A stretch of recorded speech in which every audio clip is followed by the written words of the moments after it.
Live streaming is on. Hey guys, so this session is going to be brief. It's a recap session just to get a progress update from the launch that we had yesterday.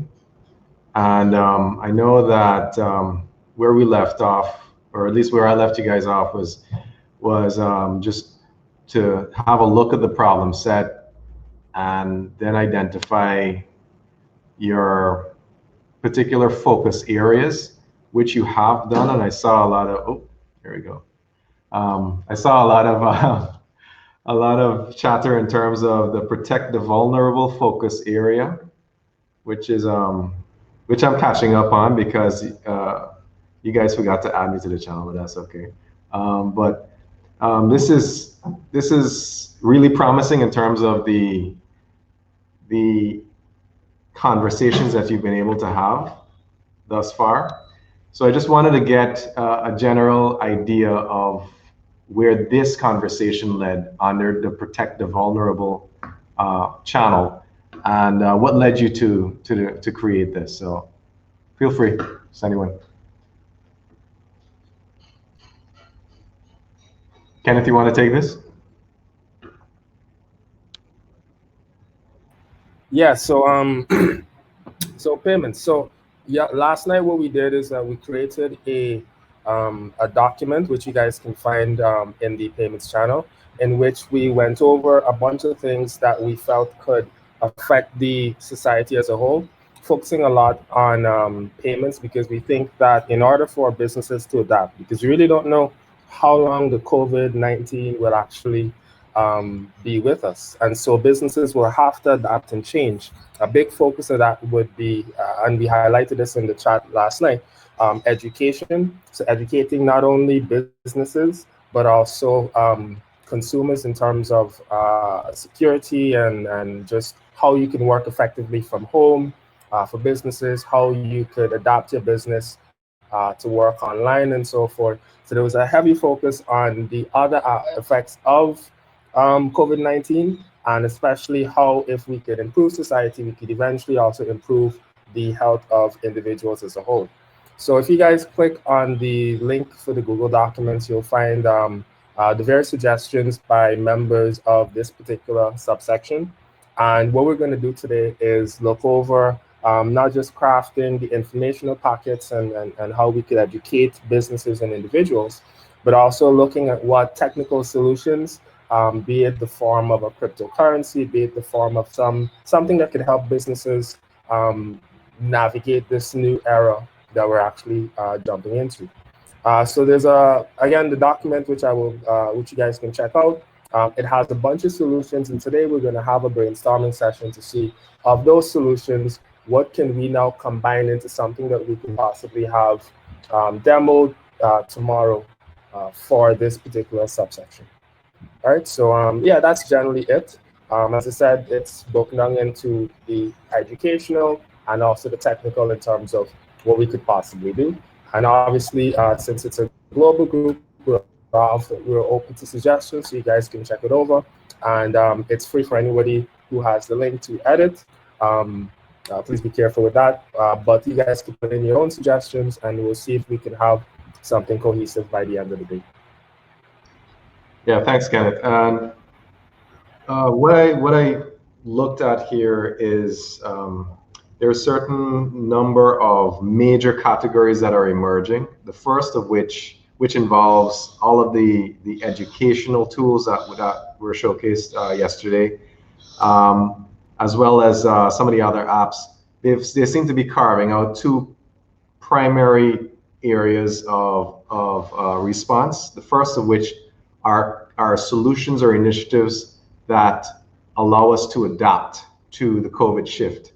So these are adaptation specific initiatives, such as the educational tools, such as the payments tools, particularly for us in Guyana.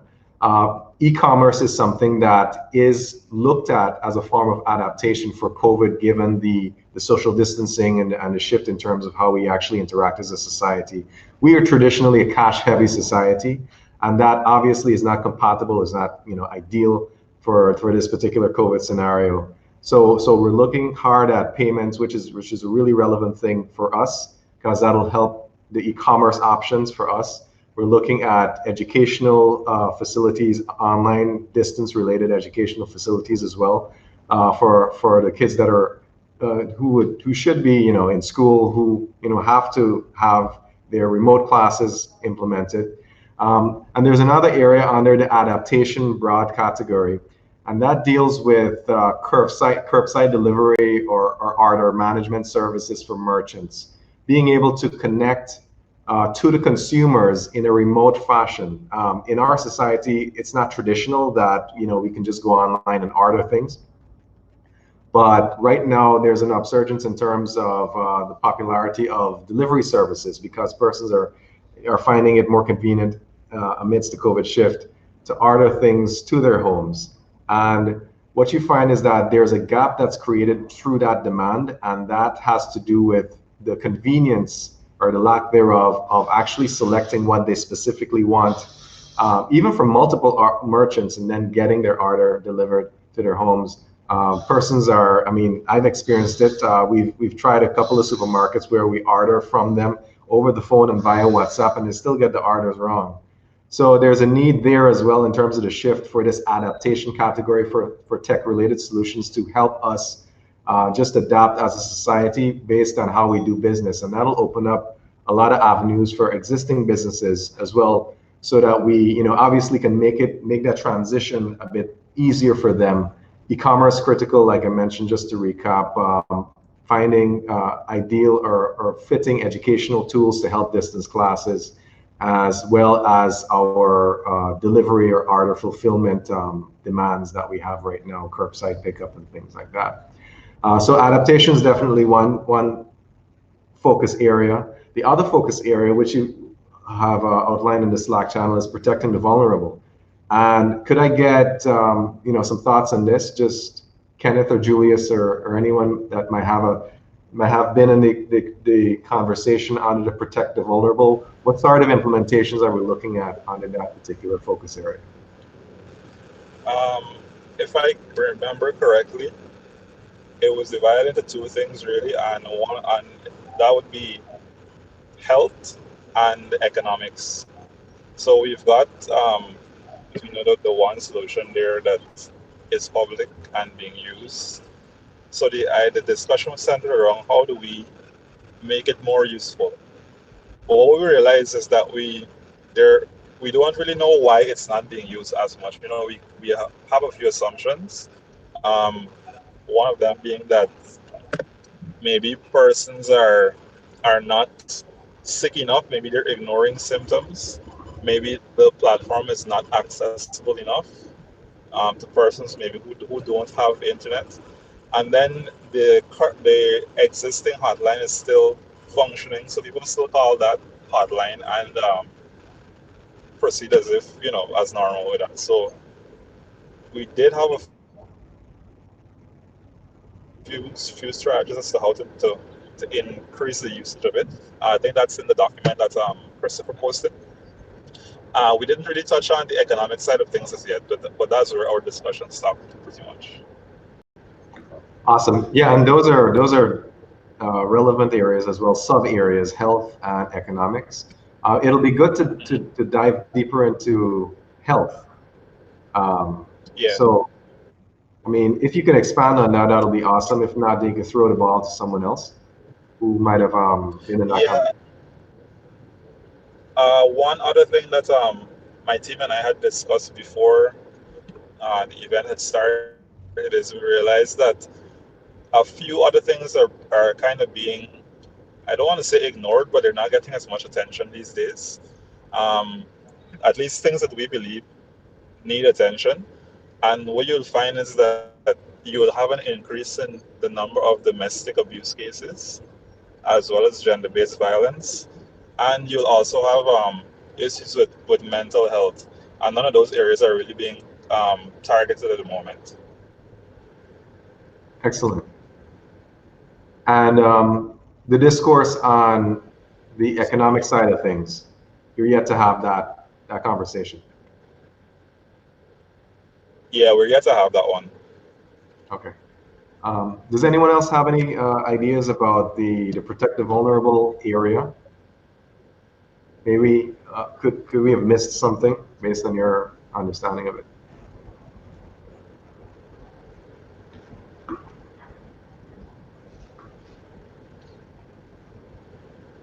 All right, I'll take that as a no.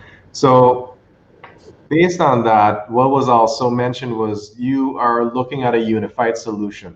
Could you describe a bit about this unified solution? And this unified solution, would it go across the board, covering the adaptation implementations or the adaptation responses, such as education, delivery services, e-commerce, as well as health, as well as responding to the economic constraints? Or would it be within a particular band under protecting vulnerable health and economics?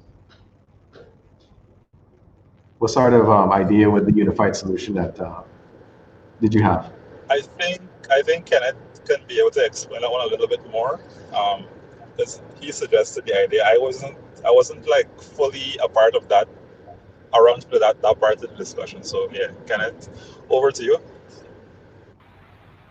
Yeah, so the idea is that we have a whole bunch, and we've seen this in effect, we have a whole bunch of persons coming up with very laudable solutions, as in they're really good in terms of where we need to go. However, what's happening is we're having fragmentation of a lot of things, and the big part is fragmentation of the statistics, the information. So my suggestion last night was, what if we could, using something like OpenAuth, create kind of a Guyanese COVID-19 database that all the initiatives, all of the things, and maybe if a person or an individual or an NGO wants to jump on board with their own solution, they'd have this like universal database that they can use for things like sign on, or just to grab anonymous statistics, because we don't want specifically to tie certain bits of information, to just have it out there. However, if somebody signs up and they give their permission to a particular application, hey, I want to share whatever. So they might have a single sign-on, and then they may say that, okay, I want to share my information with this particular application. And so they may be able to share more personal information. And then that system could say, oh, this person is in a very at-risk group. This person is in a particular area, et cetera, et cetera, et cetera. And then they could do what needs to be done. But this also gets rid of the possibilities of fraud. Somebody is just trying to grab as much things from a lot of these initiatives. And it combats a lot of things, but it also helps to just have the actual data to not be as fragmented as possible. And it also might frustrate persons less. So instead of necessarily having to sign up with XYZ programs, they could sign up in the general database, and then they can log into these different sites to see what can this do for me, etc. So the health ministry or somebody that's an NGO has a particular thing, they could petition to get access to sign up the API, and then persons could sign in with their COVID-19 information. And so this will allow us, with all of the different initiatives, whether private or whatever, to just share data and just have like a generalized statistics, because we can't necessarily, and it's not an attack on the government, but we can't necessarily depend on the government to have something that is as open as broad for both public and private persons. So that was the idea. I'm not a part necessarily of the vulnerable group, so I wasn't able to follow along with what transpired with the idea if they picked it up afterwards. But that was the general idea. Yeah, and I think it's yeah. Go ahead. Yeah, just to add to that, I just realized one of the things that I didn't hear mentioned is related to what Kenneth is saying. Now we have a lot of different solutions right now, and honestly, we need a place to so people could actually see what these things can actually do for them. I believe the dashboard on the co-acting app is perfect for it, because really and truly, there's a lot of stuff happening right now. So it'll be good to know exactly what's available to help the people locally. Yeah, and that's a very important point, Julius. And early on, we were discussing, well, among ourselves to create some sort of centralized information portal that will allow handoffs to various apps and utilities and services depending on what the citizen is interested in or what the citizen actually needs. So yeah, definitely I'm all for that. It's obviously necessary given the wide range of solutions that we have available and solutions that are yet to be following this particular series of conversations in the hot solve. So that's definitely one thing we need to speak about. Maybe we can identify whether we need to carve out a separate focus area, call it accessibility, and then we address those particular concerns. Or we can combine accessibility with the centralization of data, something that's shorter. So data sharing and accessibility as one of the other major concerns that we have to deal with, and definitely get conversations going around there as well. The other thing that I saw shared in the group is the integration of a conversational layer on top of these services to just make information access and interaction a bit more seamless. And that can go on to the whole accessibility and data sharing channel. What do you guys think? Do you think it's relevant to just create another focus area? That definitely has some applications, I think. Yeah.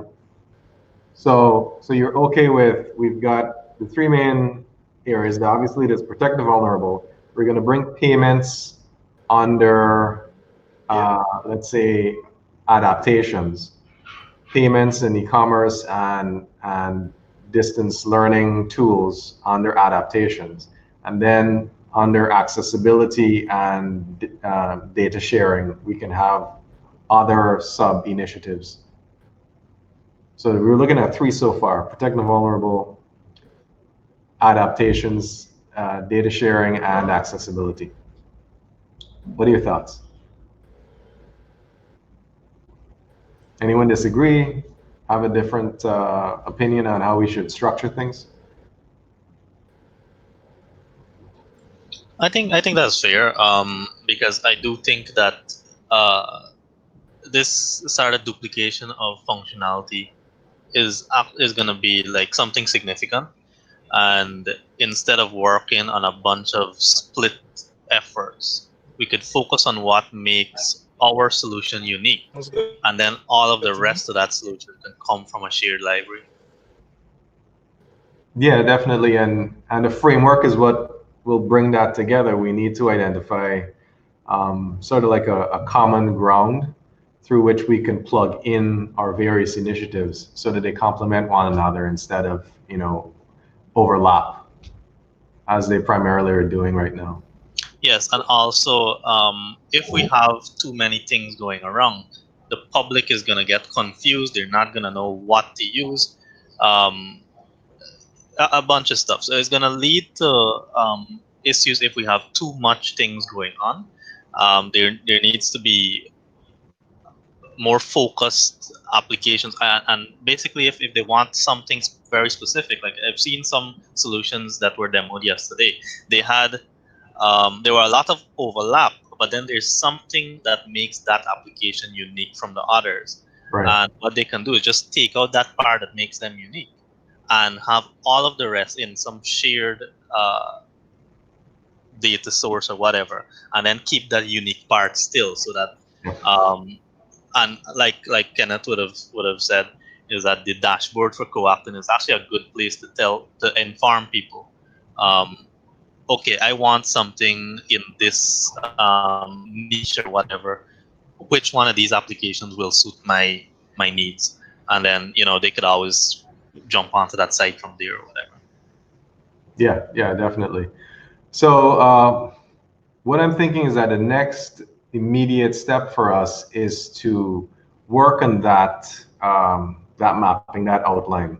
So if we're okay with the three major areas of concern, the adaptation, the protect the vulnerable, and the data sharing and accessibility, then we can have a hierarchy going thereafter, plugging in our initiatives, classifying them, and then identifying any opportunities based on the problem set for problem areas that might need to take priority in this time, and then we fill those gaps immediately, and then we agree on this implementable framework that unifies all of our solutions, that addresses all of the problems in terms of their priority, the severity, for instance, and we can move forward that way. What do you guys think?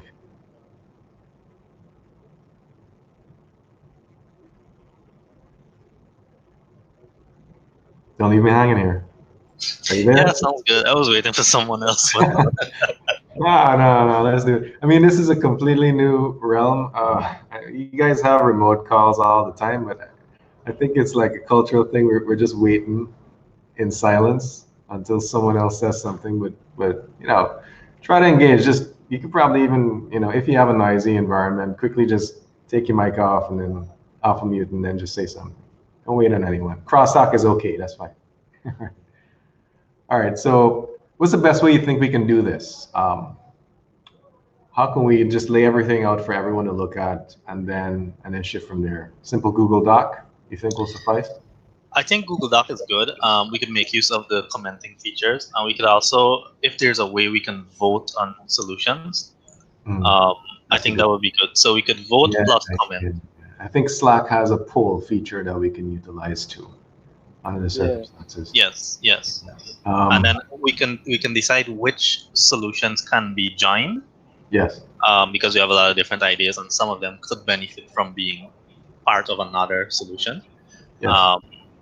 And of course, we can keep everything modular, since modular may be the best way to go. But just being joined, meaning it's encapsulated in some bigger application. Right. So another question moving forward is, have you identified anything that our current implementations does not cover? So looking at a problem set there, did you identify any problem areas that we have not yet addressed through our current implementations that may need to take priority? Well, I'm thinking I haven't seen much comment on job security in terms of like helping persons find new jobs or support themselves during this time. So I would have proposed some ideas we could potentially take a look at. One being educating persons how they can make at least a little dribble of money online, using the skills they already have, or learning a new skill and putting it to use. One that would be, online focused, so that they don't have to wait on employment in Guyana, for instance. They could freelance with some place in the world. And also, I was thinking about if we can develop a job portal that features online only positions, like features remote positions. So a lot of businesses may want, and it don't have to be anything complex. They may want a simple position like filling in data, and someone getting paid $40,000 or $60,000 a month for inputting data is better than them getting nothing while they're at home. So things like that, if we can think about a job portal for people in need of a job, just to get at least some little cash while they have nothing. Yeah, that's an excellent suggestion, Timothy, and that will go on to the realm of economics, or the economic ills that we are yet to discuss, right, Julius? Yeah, so, I'm just joining in stuff. I'm just going off of yesterday. So Kenneth, you guys didn't necessarily focus on any economic stuff then, if that makes sense. You chose to shift the idea. Yeah, so what we did is we were talking about payments in terms of the way forward, because the thing that will help ease society into a more decentralized and non-physical era is really payments, having monies that can be easily accessible, reloaded, transferred, and so forth. We did mention in the document, we said that one of the things, the first things, we don't want to reinvent the wheel per se, and we want to build on any existing technology. So I did mention that we should definitely approach GT&T to see if they can modernize mobile money in terms of making it accessible, creating APIs and so forth. And at the very least, as I mentioned in the document, allow the ability for people to reload mobile money online so that you can just add money in digitally, and then you could pay your bills and you could pay people and so forth. Because the real thing is just getting the money loaded. Barring that and what's not, we could look at creating a cryptocurrency and having it adopted maybe by the banks locally as another alternative. Both of these can spur a lot of development. In addition to that, there's a lot of things in totally digitizing. So there's one aspect when it comes to delivery and order management and so forth. And there's the second aspect of inventory management and connecting bricks and mortars companies with fully online or partially online and so forth. So there's a lot of discussion to be had in terms of us when we sit down today. Okay, these are the possibilities. These are the available solutions. Some of it will be definitely we could craft some kind of communication to GT&T. Hey, we're a group of technologists from various companies, and we're looking to move Guyana into the next era. Is it possible? What can you do? What is the timeline? And if it's not possible, if it's something outside of X and Y, then we could look at, okay, we would have highlighted that it's relatively easy for us to create a cryptocurrency. Now let's see if we could approach maybe the banking association and say, hey, this is where we want to move, probably to have a cryptocurrency that's centralized to Guyana, so it's not useful for money laundering, and also it is not vulnerable to external shocks in terms of its value.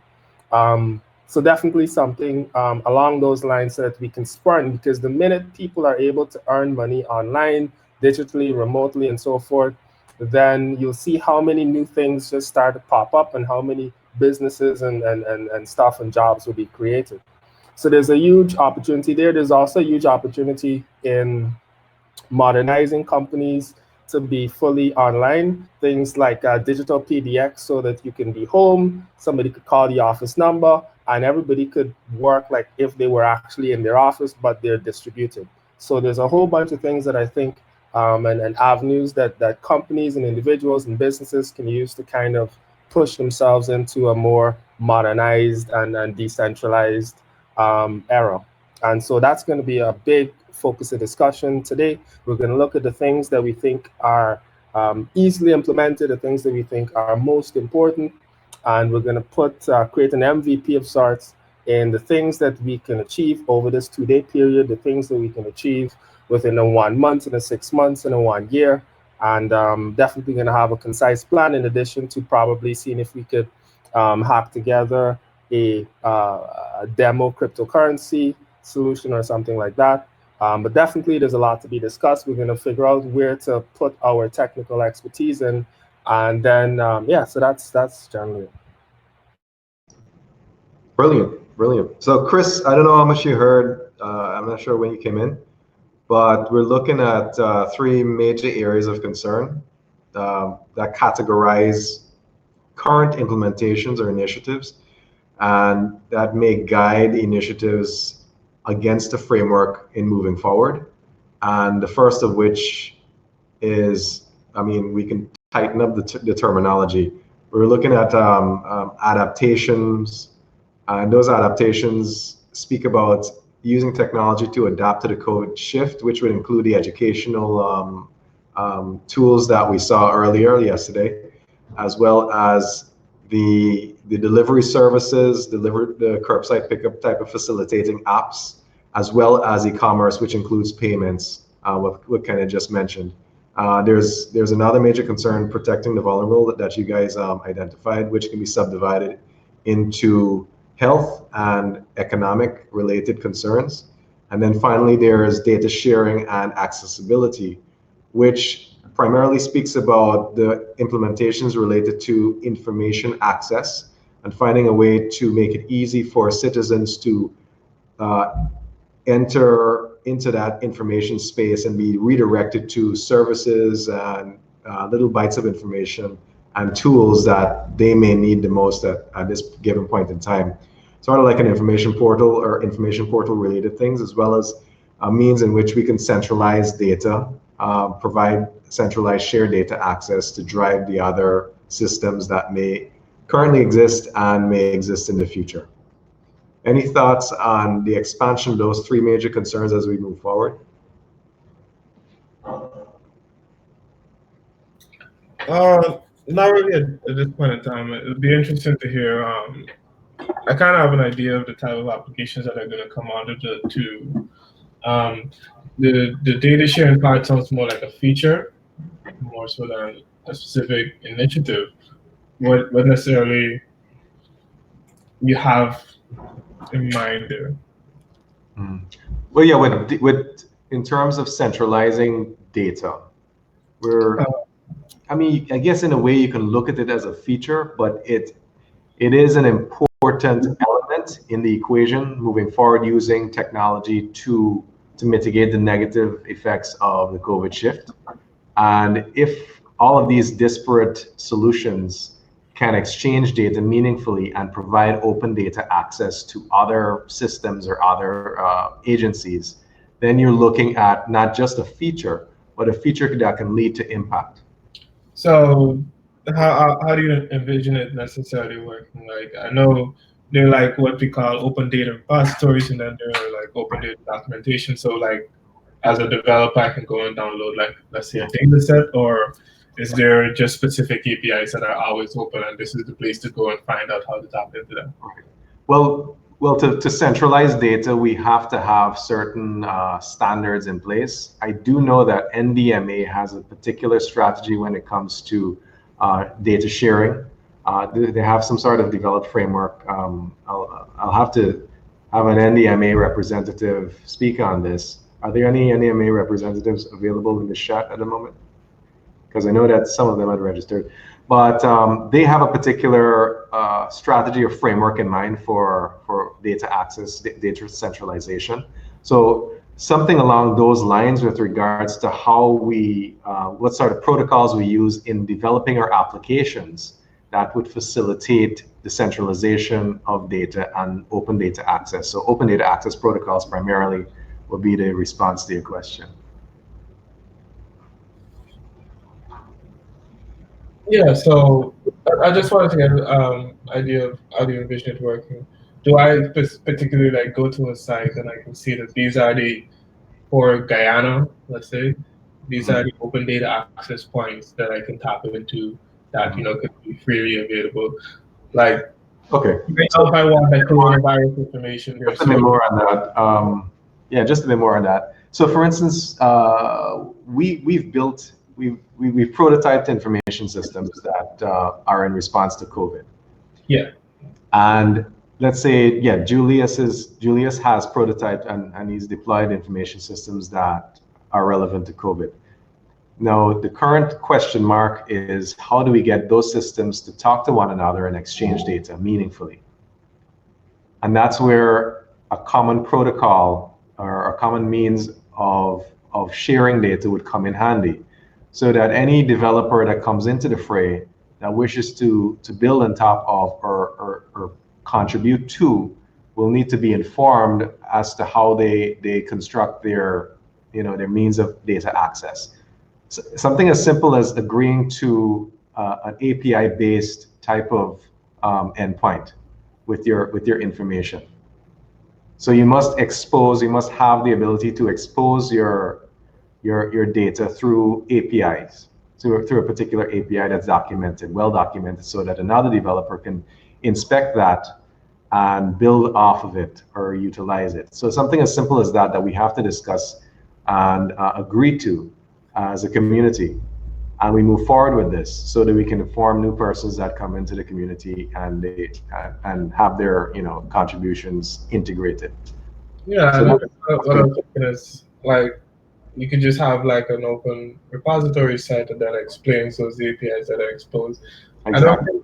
I don't think we can ask for if it's just like a whereby for the applications that you build, people are allowed to necessarily consume. They're pretty standards that we don't have to worry too much. I would just think, for whatever applications that the people have, just make sure that it goes through the certain security precautions and just make sure that you're not releasing confidential information. And once that is the case, then we could have like an open repository page that where developers would go submit the APIs for the applications that they would have developed, along with supporting documentation, and that could be like an access portal so that people can know that okay, hey, these are not only applications that have been submitted; these are open data resources in which they can access. Absolutely. And it can come down to us just starting a document. It can be our data sharing policy, which would include clauses on data protection, means through which you can consume data, and means through which you can publish data.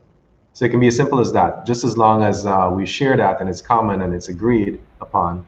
And new developers or any individual who might be interested in data access, open data access, and provisioning data, they're on the same page with us. That's pretty much it where we can start.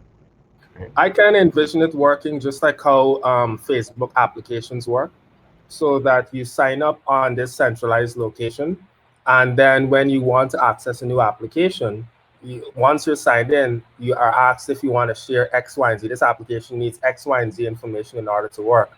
And then you sign in, and so now that application has that particular set of information. Obviously, that application can share said information or update that information back to the central repository as needed, or what's not. But that's how you could protect the information of the consumer.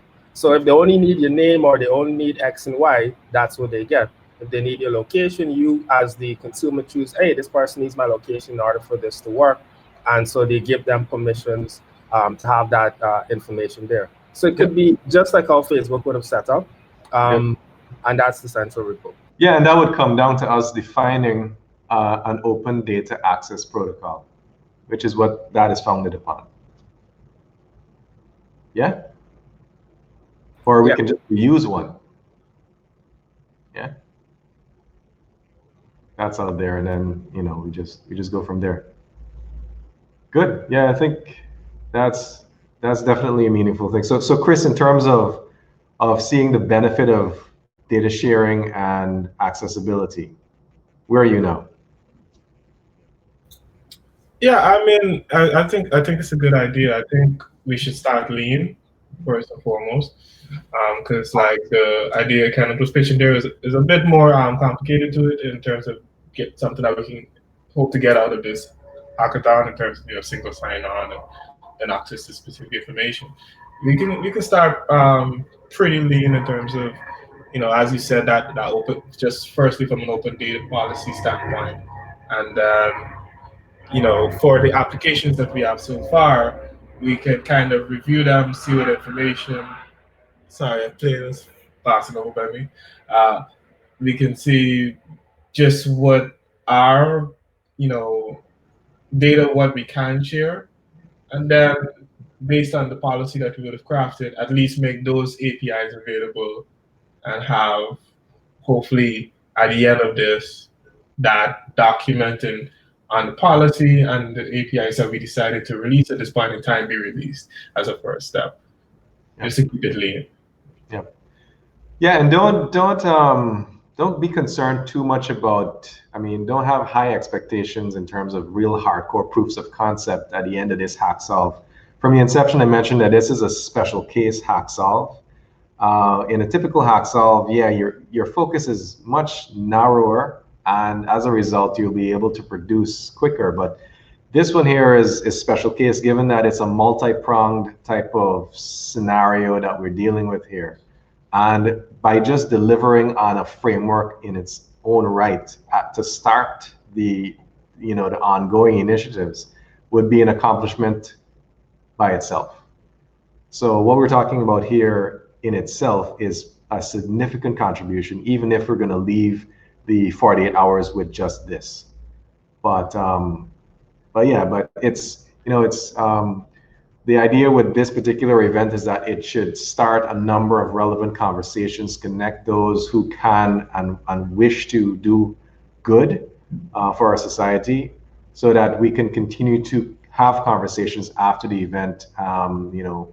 As outcome-oriented individuals, I do expect a lot of new developments thereafter. So this is just the catalyst, so to speak, this Hacksolve event. So there's a lot to look forward to beyond. Yeah. So what I can suggest now is, if we're all in agreement with the three major areas of concern for the framework, I can kickstart the Google Doc that we can all co-author. We can start editing, putting in the sub-areas, sub-items, concerns, comments, etc. And then we can move forward throughout the day and just have a relatively fleshed out framework by the end of today. Let's set that as our goal. How's that? Sounds good. Yeah.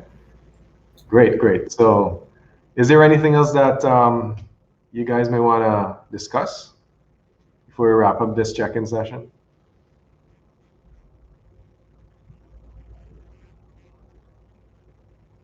How's the Hacksolve experience so far for you? It's good. Obviously, a lot of us have to get used to the online conferences. Not many people are used to it, but everybody is muted, which is good.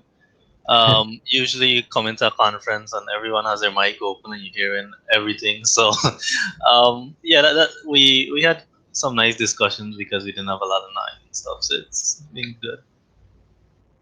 Yeah. What would help to connect us more is, if we could just see each other, but I don't know, we're very shy. Well, everyone's in their pajamas. I did that the last time you chased me out, so no. You need to put out a shirt, dude. Listen, I ain't been outside in weeks.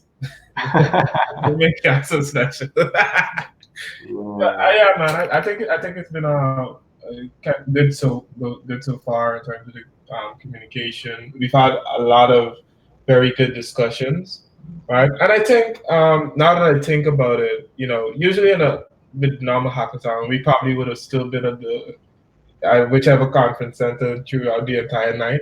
I think people can appreciate the flexibility in a sense, in terms to be able to drop off, in a sense, drop on, and then they could just rewatch the video and then catch up very, very quickly. And I think also it's good to see that in day two we have a lot of the same faces, which really shows that people are really enjoying the experience and are excited to assist in any way that they can. Yeah, definitely. So let's hear from our first-time hack solvers. Some of the other guys from UG, for instance. What are your thoughts on the experience so far? So who do we have here? Okay, Shamar. Well, you're not. Are you still at UG, Shamar? Yes, I am. Yeah. So what are your thoughts on the hack solve experience? Well, it's a lot of collaborative efforts I'm seeing so far. Everyone pitching in something, some point of view they have, and the main goal is sharing ideas to get a better outcome. So I would say it looks pretty interesting to me since it's my first time at a hack solve or partaking in a hack solve. Um, it looks pretty good. I like it. Awesome. What about Tristan? Are you there?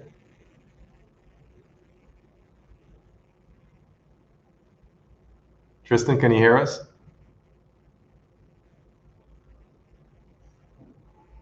Tristan's probably... See, that's the convenience to just go grab breakfast or something. Yeah. But yeah, what I can say is that, and I'm seeing it, I've been seeing it for a while now. As long as you get like-minded individuals together to have a conversation about a cause. There's this amazing unspoken energy that comes out of it, and without a doubt, you're going to make impact. And what that tells me is that we are intrinsically a social species. Unfortunately, with the whole social distancing situation, it's kind of interfered with our ability to really interact in a traditional sense. But in a way, it's forced us to really have our minds and thoughts and ideas connect, which is what this event really brings about. And I mean, I have a lot of hope and expectations from what comes out of these conversations as we move forward. I'm really pleased with how well we were able to help organize thus far. And you know, I'm looking forward to what we're going to produce at the end of this trail. Yep. Hey, Eldon. Ryan here. Hey, Ryan. How are you? Can you hear me? Yes, yes. I just wanted to add a point where, working in the shipping industry, well, in the cruise ship industry, we have like several databases, right? And we have like multiple vendors. So this is kind of like a social understanding between developers, right? Where you were talking about sharing API and everything. So there was one team that was dedicated to developing an API that is called middleware. So what middleware does, think about it. It's like a translator, interpreter, in other words. So it would input data from one vendor, and then it would share it with a central database. And then it would reinterpret that data from the central database and interpret for a different vendor. So what ended up happening, you have one central database that deals with like passenger information and crew information. That's only one database. But the middleware and the API actually translates it between the different systems. So in ideal is one interpreter that speaks multiple languages. So I think that might be something in the long term, because it might be hard to develop because it's different, let's say, languages, different systems. Like you might be using web, some people might use Python. So that interpreter would have to work with those multiple systems. But I have worked, in a system where I've seen that work already, and we've optimized it and secured it and everything. So I just wanted to bring a little of that into the conversation. So that was my input. Yeah, that sounds fascinating. The only thing that comes to mind is that how are you going to deal with, let's say that it seems as though the data is centralized. How are you going to deal with data protection concerns, privacy concerns? So what happened is that we actually set up agreements between vendors. So this is what you have to do. You have to get it. It's a cybersecurity concept. It's an ISO certification that you do, where you have to keep that client information secure, and all persons that are working in the system, every single vendor is agreeing to keep that information secure. So what happened, there's a cybersecurity specialist that would audit all the multiple systems to ensure that all the systems are not only protecting their data, but is also protecting something called third-party data. Because if third-party data is, let's say, compromised, then that vendor is held liable. So for example, if me and you share data and you're using my data and accessing my data, you're doing something with it, you are liable and I am liable. So therefore, it creates a secure environment where we're both at risk as a vendor. So we can be both at risk as developers, and we can be both held liable in that transaction.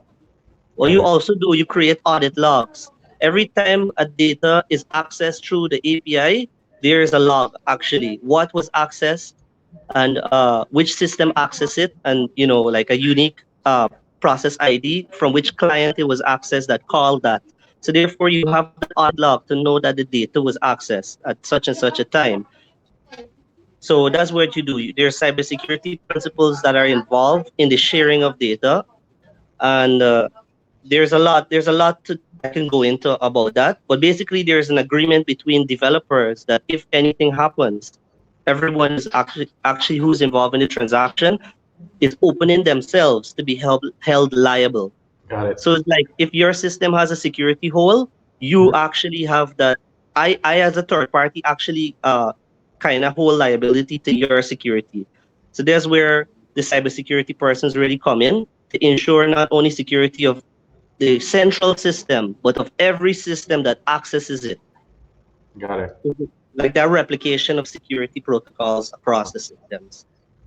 Yeah, definitely. That sounds interesting. And be sure to comment with that suggestion in the document that we're going to set up. So at least we have something to look into when we come to it. Yeah, because we work across multiple vendors. But the central database is like a very secure Oracle database, but we have so many systems like I work with like 20 different vendors and this is like Microsoft, Oracle, then there's like the different like subsystems, like there's systems for like the nautical engineering side. So then there's systems for like there's a navigational side working with maps and navigational side. Then there's also engine control. Then there's like these control boards that deals with the different electrical circuits. All these vendors are actually held liable and have to sign an agreement. Okay. To create a level of security. So if any data is breached, then obviously there's the audit trail, and then second of all, there's the liability involved. Awesome. Yeah, thanks for that, Ryan. Thanks for that suggestion. So any other thoughts before we wrap up today, particularly on the framework and moving forward? But if not, there's plenty of opportunity to put your thoughts down once we set up the framework draft document, and we can create the Slack channels for the various concerns as well and have conversations there. So our next check-in is scheduled to be, let me check the schedule real quick, at 4 p.m. today. So we'll have another quick conversation. Hopefully by then we'll put our thoughts on the document, and then we can use that check-in sync to just discuss it. All right. How's that sound? Yeah, it sounds good to me. Yep. Yeah, sounds good to me, bro. All right. So those of you who have not already registered in Coacting, please ensure that you do. Also register your initiatives. Again, so this is critical to giving us to working towards that bird's eye view that we so desperately need. And it'll most likely help to furnish the details on the framework document that we have. So far we've got 19 contributors registered, but I know that there are more of you, but there are only a couple of initiatives as well. And I obviously know that there are more initiatives among us. So take the time during the course of today to register and publish about your initiatives on the Coacting platforms. Because again, the more information that we have centrally and mapped, the better for everyone. All right? Yeah, just a kind of a suggestion on that. While we were going through the problems yesterday, there was, kind of tremendous overlap. I would like suggest if we could look at what I saw from most of those posts. It seems to be one central problem, and then those are like people's comments under it, or kind of an endorsement, so what we should look to do is to kind of, I guess this could be something at the end of it when we look from the Coacting team standpoint, abstracting those problems into like one key area that is well defined, and probably have those as being like personal renditions of that, and then we could also have a discussion on the way in which we can empower this platform, because there's some stuff that might be pertinent that we aren't privy to, to have in this open discussion, and that would be good in the post Hacksolve to really have this as a tool that the public knows, and that these are the initiatives, and we should put like some heavy marketing behind this to have them submit actual problems. Definitely. So let's have a conversation on that as well. as we move forward. But that was the overall idea with the platform. It will take the place of those Google Form surveys that we sent out. The platform will pretty much be the place that we promote and that we direct the public to submit their problems, and then the engine takes over from there. We take over from there. We look at that, we band together, and we respond. Yep. So we're open to ideas on making that conceptual flow even better. Yeah. All right. So we'll sync back up at 4 p.m. today. I'll get the document started. So and I'll share it in the Slack channel. So we'll get to work on that. See you then, guys. All right.